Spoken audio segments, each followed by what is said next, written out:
A principios del siglo XX, México vivía bajo el gobierno de Porfirio Díaz, quien había gobernado el país durante más de 30 años en un periodo conocido como el Porfiriato. Durante este tiempo, México experimentó crecimiento, ya sea económico, modernización de infraestructura y expansión al comercio. Sin embargo, estos avances únicamente llegaron a beneficiar a los más dichosos, a una pequeña élite política y económica. Mientras tanto, millones de campesinos, trabajadores vivían en pobreza, sin acceso a la tierra y con muy poca participación a la hora de escoger política. Este contexto de desigualdad, concentración de poder y falta de democracia generó un ambiente de tensión social que finalmente explotó en el año 1910, con el inicio de la Revolución Mexicana, uno de los movimientos sociales y políticos más importantes de la historia de América Latina. La Revolución Mexicana no fue un conflicto entre Grupo A y Grupo B, sino una lucha muy compleja entre diferentes grupos que tenían objetivos muy distintos a la visión del país al futuro. Estaba por primero los porfiristas. Estos son los seguidores del presidente Porfirio Díaz.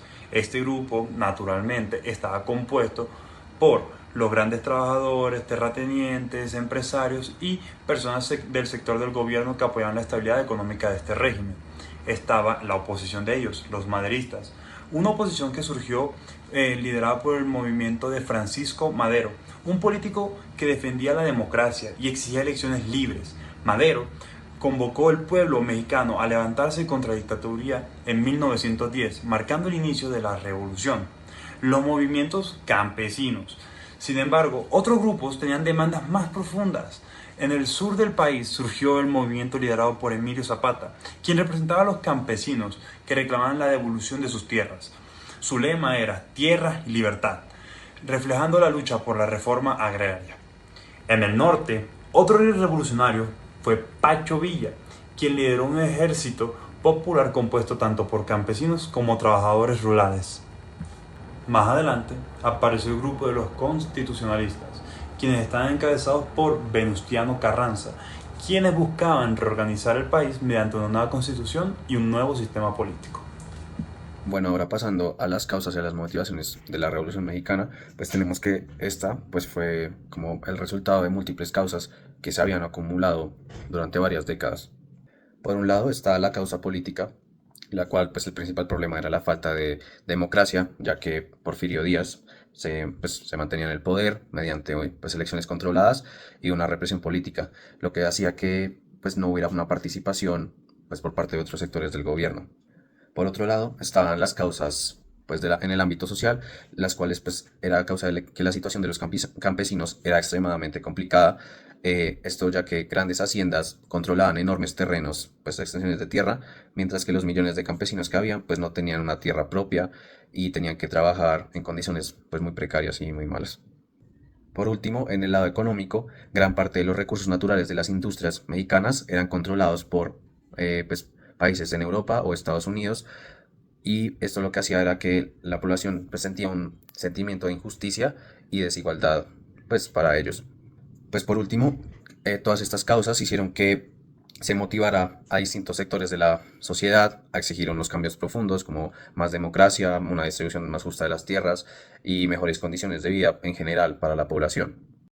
Bueno, ahora pasando un poco al desarrollo del conflicto, la Revolución Mexicana no fue un conflicto ni corto ni simple, ya que después de que Madero lograra conseguir la renuncia de Porfirio Díaz en 1911, surgieron nuevas disputas entre los diferentes grupos revolucionarios.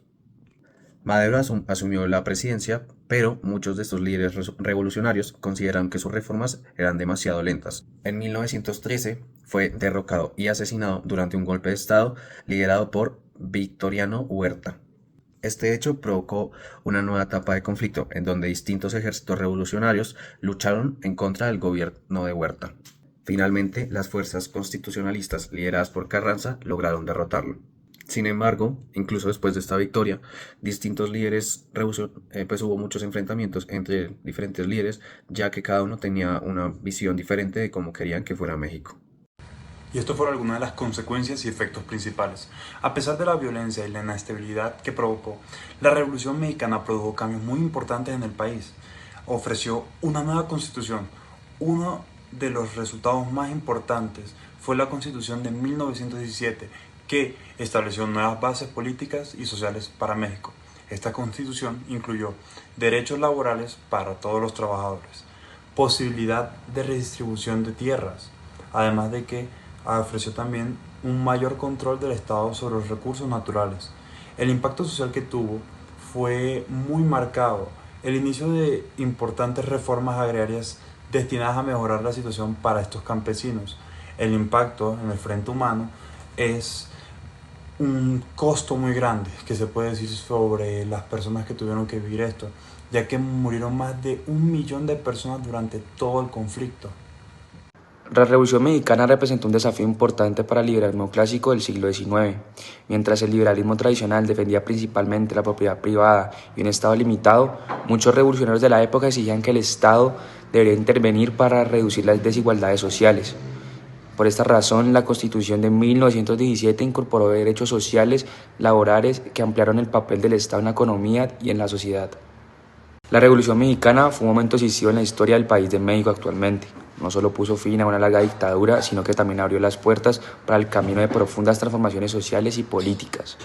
Ahora, por eso más de un siglo después, sus ideales de justicia social, democracia y reforma agraria siguen siendo parte fundamental de la identidad política de México.